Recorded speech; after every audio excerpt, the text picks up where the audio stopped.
کامیابی سے ہمکنار ہوتا ہے۔ تمام قسم کی تعریفات، کبریائی، بڑائی، بزرگی، عظمت اللہ وحدہ لا شریک کی ذات گرامی کے لیے خاص، جو اپنی الوہیت، ربوبیت، اسماء و صفات میں اکیلا یکتا وحدہ لا شریک ہے۔ انگنت لا تعداد درود و سلام تاجدار مدینہ، امام الانبیاء، سید الانبیاء جناب محمد رسول اللہ صلی اللہ علیہ وسلم کی ذات اقدس پر، یہ ذات طیبہ طاہرہ کو اللہ رب العالمین نے اس کائنات کے لیے اسوہ نمونہ بنا کے بھیجا۔ یہ ذات اقدس کی اطاعت اور فرمانبرداری دنیا اور آخرت کی کامیابی کی گارنٹی ہے، اور یہ ذات اقدس کی نافرمانی دنیا میں ذلت اور رسوائی کا سبب ہے اور آخرت میں جہنم میں داخلے کا ذریعہ ہے۔ حضرات گرامی، سیدنا معاذ بن جبل رضی اللہ تعالی عنہ نبی کریم صلی اللہ علیہ وسلم کے معروف صحابی، پیغمبر علیہ السلام نے ان کو یمن کا گورنر بنا کے بھیجا۔ احادیث کے مجموعے میں بہت بڑا نام معاذ بن جبل کی احادیث کا موجود ہے۔ یمن کی طرف سفر کرنے لگے معاذ بن جبل رضی اللہ تعالی عنہ، پیغمبر علیہ السلام ان کو الوداع کرنے کے لیے ساتھ چلے۔ معاذ بن جبل سواری پہ سوار ہیں اور کائنات کے امام محمد رسول اللہ صلی اللہ علیہ وسلم ساتھ ساتھ پیدل چل رہے ہیں، اور ساتھ ساتھ معاذ کو کچھ نصیحتیں، وصیتیں فرما رہے ہیں کہ معاذ جا رہے ہو یمن، وہاں یہ کرنا، وہاں وہ کرنا، یہ نہ کرنا، اس طرح کرنا، ایسے نہ کرنا۔ چلتے چلتے کائنات کے امام نے ایک جملہ بولا، اس جملے کو سننا، سمجھنا، دل و دماغ میں محفوظ کرنا ہمارے بہت سارے اختلافات کا حل بھی ہے اور نتیجہ بھی ہے۔ کائنات کے امام نے مسند احمد کی روایت ہے، فرمایا معاذ، نصیحتیں کرتے کرتے ایک بات کی، فرمایا معاذ انک عسى الا تلقانی بعد عامی ھذا، فرمایا معاذ ہو سکتا ہے کہ جب تم سال کے بعد واپس آؤ یمن سے تو میری اور تیری ملاقات نہ ہو سکے۔ معاذ ہو سکتا ہے کہ میں اور تو دوبارہ اس طرح سے نہ مل سکے۔ لعلک ان تمر بمسجدی ھذا وقبری، فرمایا شاید معاذ تم دوبارہ آؤ تو تمہارا میری مسجد سے گزر ہو اور میری قبر سے تمہارا گزر ہو، میری تیری زندگی میں ملاقات نہ ہو سکے، ہو سکتا ہے میری قبر کے پاس سے تیرا گزر ہو۔ معاذ بن جبل رضی اللہ تعالیٰ عنہ جو نبی کائنات سے الوداع ہوتے ہوئے پہلے ہی پریشان اور غمزدہ ہے کہ یہ وہ معاذ ہے رضی اللہ تعالیٰ عنہ جو اپنی قوم کے امام تھے، قوم کو امامت کروانا ہوتی تھی، لیکن نبی کائنات کی امامت میں نماز پڑھنا بھی چھوڑنا برداشت نہیں تھا، تو کیا کرتے تھے؟ پہلے مسجد نبوی میں آتے، آ کے نبی رحمت کے ساتھ جماعت کے ساتھ نماز پڑھتے اور پھر واپس جا کے اپنی قوم کو بھی امامت کروایا کرتے تھے۔ اندازہ ہوگا کہ کتنی محبت ہے رسول کریم صلی اللہ علیہ وسلم سے۔ کائنات کے امام نے جب یہ کہا کہ معاذ ہو سکتا ہے تیرا گزر میری قبر کے پاس سے ہو، تو معاذ بن جبل رضی اللہ تعالیٰ عنہ کے بارے میں حدیث میں لکھا ہے، فرمایا فَبَكَى مُعَاذًا جَشَعًا لِفَرَاقِ رسول اللہ صلی اللہ علیہ وسلم، معاذ بن جبل رضی اللہ تعالیٰ عنہ کو نبی کریم کی جدائی کا اتنا غم ہوا کہ وہی ان کی آنکھوں سے آنسو جاری ہو گئے۔ پیارے پیغمبر علیہ السلام اپنے گھر کے اندر تشریف فرما ہیں، آپ کی بیٹی سیدہ فاطمہ زہرا رضی اللہ تعالی عنہا جو نبی کائنات کو ملنے کے لیے آیا کرتی ہیں اور کائنات کے امام ان کی محبت میں اپنی بیٹی کو آتا ہوا دیکھ کے اٹھ کے کھڑے ہو جاتے ہیں، اپنی جگہ سے آگے چل کے جاتے ہیں، بیٹی کو ملتے ہیں، پیشانی پہ بوسہ دیتے ہیں، وہاں لا کے بٹھاتے ہیں جہاں آپ خود بیٹھے ہوئے ہوتے ہیں۔ آج بھی بیٹی ملنے کے لیے آئی ہے، لیکن آج اٹھ کے ملنے کی سکت اور ہمت نہیں ہے۔ بیٹی کو پاس بلایا، کان قریب کیا اور ایک بات کی ہے جو سنا صرف فاطمہ رضی اللہ تعالیٰ عنہ نے ہے۔ اماں کی عائشہ رضی اللہ تعالیٰ عنہ پاس بیٹھی ہے، ان کو بھی آواز سمجھ نہیں آئی ہے۔ سیدہ فاطمہ کے کان میں بات کی، ابھی بات کی ہی ہے تو فاطمہ کی آنکھوں سے آنسو جاری ہو گئے، ہچکیاں بن گئی، زار و قطار رونا شروع کر دیا۔ کائنات کے امام نے پھر کہا ذرا کان میرے قریب کرو، پھر کان قریب کیا، پھر ایک جملہ بولا، بات کی۔ فاطمہ رضی اللہ تعالیٰ عنہا کو سمجھ آئی ہے،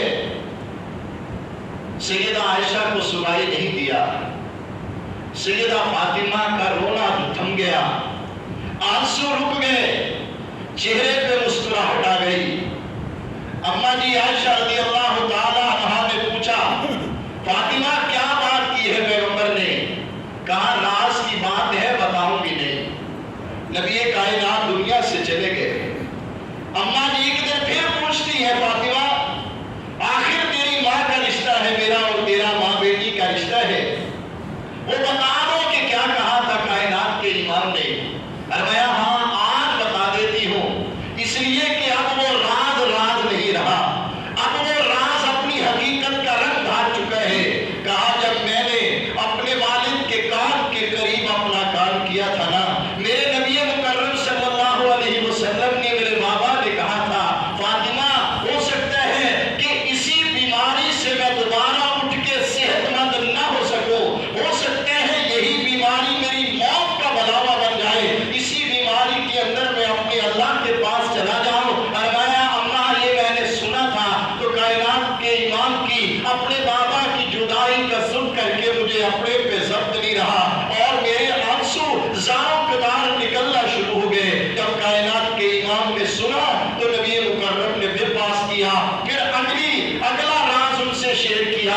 فرمایا فاطمہ خوش ہو جاؤ، میری فیملی میں، میرے خاندان میں میرے بعد سب سے پہلے اس میدان اور اس آخرت کے گھر میں ملاقات کرنے والی سب سے پہلے فاطمہ تم ہوگی، تیری میری سب سے پہلے ملاقات ہوگی۔ فرمایا اسی پر میں مسکرا دی۔ میرے بھائیوں آج ربیع الاول آتا ہے اور ربیع الاول کے آتے ہی ہر طرف اور ہر جگہ پر ایک ہی دھوم اور ایک ہی طرح کا نعرہ گونجتا ہے کہ سوائے ابلیس کے سبھی خوشیاں منا رہے ہیں۔ شاید اگر یہ اپنے کام سے کام رکھتے تو ہمیں اس سے سروکار نہیں تھا۔